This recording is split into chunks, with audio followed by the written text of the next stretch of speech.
Dans son dernier chapitre intitulé Un dernier mot, Ruben Bullough passe en revue l'ensemble du texte de la Kena Upanishad et de son message. Il aborde le texte d'une manière qui convient à l'esprit moderne, qui est rationnel plutôt qu'intuitif. Il explique que l'intuition révèle progressivement des informations, passant d'un insight à l'autre, tandis que l'esprit rationnel recherche une structure logique et une compréhension claire du cheminement. Bullough présente ensuite le contenu intuitif de la Kena Upanishad sous une forme pertinente pour l'esprit rationnel. Il explique que le cadre de cette discussion repose sur l'idée qu'il existe 3 états d'existence. Le premier état est celui de l'existence humaine et mortelle, caractérisé par le dualisme et les polarités. Le deuxième état est celui de la conscience du Brahman, qui transcende les dualités et les relativités de l'expérience humaine. Le troisième état n'est pas clairement mentionné dans le texte, mais Bullough suggère qu'il s'agit d'un état supérieur de conscience, peut-être une conscience divine ou universelle. Il souligne l'importance de se concentrer sur cet état supérieur dans notre voyage spirituel. Bullough explique ensuite que notre expérience humaine est façonnée par la relativité, que tout est relatif et dépendant du contexte. Il donne l'exemple d'une illusion optique pour illustrer comment notre perception est faussée par le contexte. En revanche, la conscience du Brahman représente l'absolu, la joie qui n'est pas relative, la force qui n'a pas besoin de limitation. Il est difficile de trouver des exemples dans notre expérience quotidienne pour décrire cela, car nous sommes si habitués à la relativité. En conclusion, Bullough invite les lecteurs à envisager l'état supérieur de conscience et à chercher l'absolu au-delà de la relativité de notre existence humaine. Il suggère que cela peut conduire à une transformation profonde de notre connaissance et de notre conscience. La vie est ainsi faite, des moments de bonheur intense peuvent survenir de manière inattendue, et puis ils disparaissent sans explication. Nous avons tous ces références, ces moments où nous ressentons une félicité, un bonheur et un bien-être incomparables. Mais comment y parvenir? Et pourquoi cela disparaît-il si vite? Il n'y a pas de réponse, pas d'accès à cette expérience. Mais pourtant, elle était bien là, même si nous n'avons pas tous vécu une telle expérience de manière aussi évidente. C'est comme si, quelque part dans notre esprit, dans nos parties intuitives où nous ne sommes pas pleinement conscients, nous sentons que cela devrait être possible. Chacun de nous sait que la vraie félicité, la véritable paix durable, la liberté absolue, l'amour vrai et durable sont possibles. Ce sont des idéaux pour l'esprit, mais si vous essayez de leur donner une forme, de les représenter dans un film, dans une histoire, cela semble impossible. Dès que vous les exprimez en termes humains, dès que vous les mettez dans un contexte relatif, vous trouverez toujours une déficience, une limitation. Pourtant, nous sentons que cela devrait être possible, que cela est proche. Nous cherchons une société idéale, une vie idéale, des situations idéales. Cela indique que notre être supérieur entrevoit ou a accès à cette conscience que l'on appelle conscience brahmanique, qui est l'absolu de nos réalités relatives. C'est comme si toutes ces réalités et relativités pointaient vers cet absolu qui existe en dehors du domaine de notre expérience ou même de notre imagination. Il est appelé l'absolu de nos relativités car il existe une continuité entre cet absolu et nos réalités relatives. Cependant, il y a un troisième niveau d'existence, le parabrahman, qui est insondable. Le Brahman, lorsqu'il se tourne loin des relativités, des formes et de toutes les limitations, se déclare libre de toute description. Mais nous ne pouvons jamais le connaître car le connaître signifie le limiter ou le mettre dans un domaine d'expérience qui est au-delà de tout ce qui peut le définir. Ces 3 niveaux d'existence forment le cadre de notre voyage, notre recherche de l'immortalité. La libération consiste à s'éveiller à notre vraie nature, à se libérer de cette dualité de surface dans laquelle nous sommes emprisonnés. Notre conscience est tellement impliquée dans cette dualité qu'elle a oublié sa véritable nature. Cet éveil et la libération, c'est comme une évasion d'un complexe mécanisme de la vie et de la nature qui nous maintient hypnotisés et oublieux de notre véritable nature. C'est ainsi que nous parvenons à la véritable immortalité, en trouvant notre véritable être éternel au-delà des symboles de la naissance et de la mort. Dans cet extrait, l'auteur explore le concept de l'immortalité de l'âme en tant qu'échappatoire à la prison de la dualité. Il explique que l'immortalité n'est pas déconnectée de la réalité, mais permet plutôt de jouer le jeu de la vie sans contrainte. L'immortalité est décrite comme une vie absolue de l'âme, supérieure à la vie transitoire du corps et de l'esprit. L'auteur souligne l'idée que la vie absolue de l'âme est liée aux relativités de la vie quotidienne, et que cette continuité permet de jouer le jeu de la vie avec une plus grande liberté et une plus grande conscience. L'auteur invite également le lecteur à réfléchir sur qui vit réellement sa vie et à prendre conscience de ses choix conscients par opposition à l'action mécanique. Finalement, l'auteur suggère que la véritable liberté réside dans la capacité à se détacher de l'identification au corps et à l'esprit, et à embrasser l'essence de l'âme immortelle. Dans ce texte, il est fait référence à des personnes qui ont spontanément accès à leur vie antérieure. Il est mentionné qu'il existe des descriptions très intéressantes de ces expériences, notamment dans un livre écrit par une personne qui a commencé à se souvenir de sa vie passée à l'âge de 18 ans. Au fil des années, d'autres souvenirs lui sont revenus, et elle a même pu valider certains d'entre eux en se rendant sur les lieux mentionnés dans ses souvenirs. Il est souligné que ces développements spécifiques de chaque vie antérieure se rejoignent dans la vie actuelle. Tout cela est naturel pour l'être psychique, c'est-à-dire l'âme, qui choisit de s'incarner lorsque celle-ci est suffisamment éveillée et mature. Cette expérience inévitable est celle à laquelle nous sommes tous destinés en grandissant et en évoluant vers la maturité de l'âme, et en réduisant l'écart entre celle-ci et notre conscience de surface. Il est affirmé qu'il existe un état de pleine immortalité auquel on peut accéder, et qu'il permet de se libérer de la dépendance à la nature inférieure. Il est également expliqué que certains choix et mouvements de l'âme peuvent être ressentis sans que nous soyons conscients de les avoir faits, tout comme nous sommes conscients des mouvements de notre voiture sans savoir qui appuie sur l'accélérateur ou tourne le volant. Il est alors recommandé de prendre conscience de notre vraie nature, qui est libre et absolue, pour transcender cette dualité et vivre une vie divine.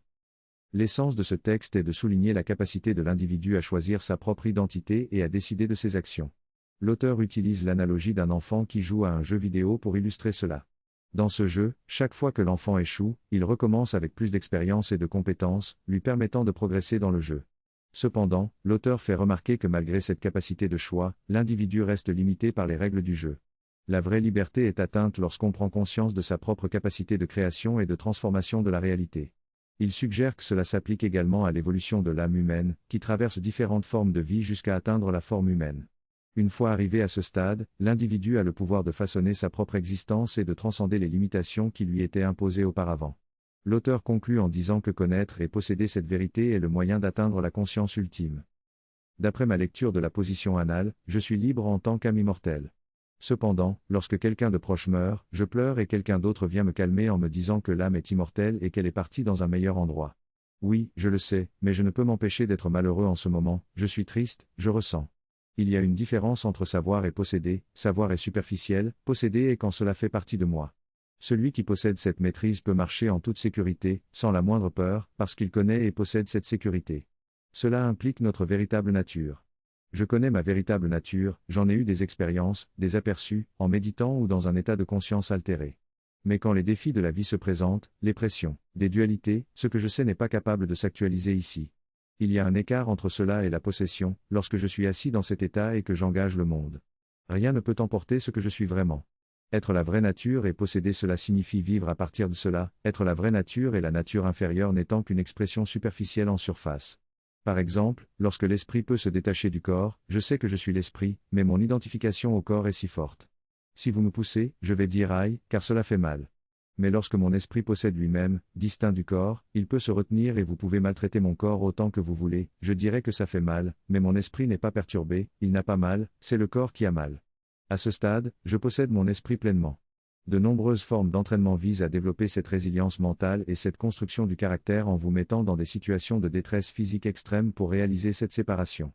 C'est une manière brutale, voire cruelle, alors que spirituellement cela se fait par un processus conscient de détachement et en apprenant à stabiliser sa conscience dans la liberté de l'esprit ou dans un point plus élevé de l'esprit dans un état de conscience spirituelle, à partir duquel on peut vivre une expérience physique complète sans être trompé par ses sensations ou ses limitations. Ainsi, il y a passage de la connaissance à la possession. Avant de pouvoir posséder, il faut avoir la connaissance, ne serait-ce qu'en partie.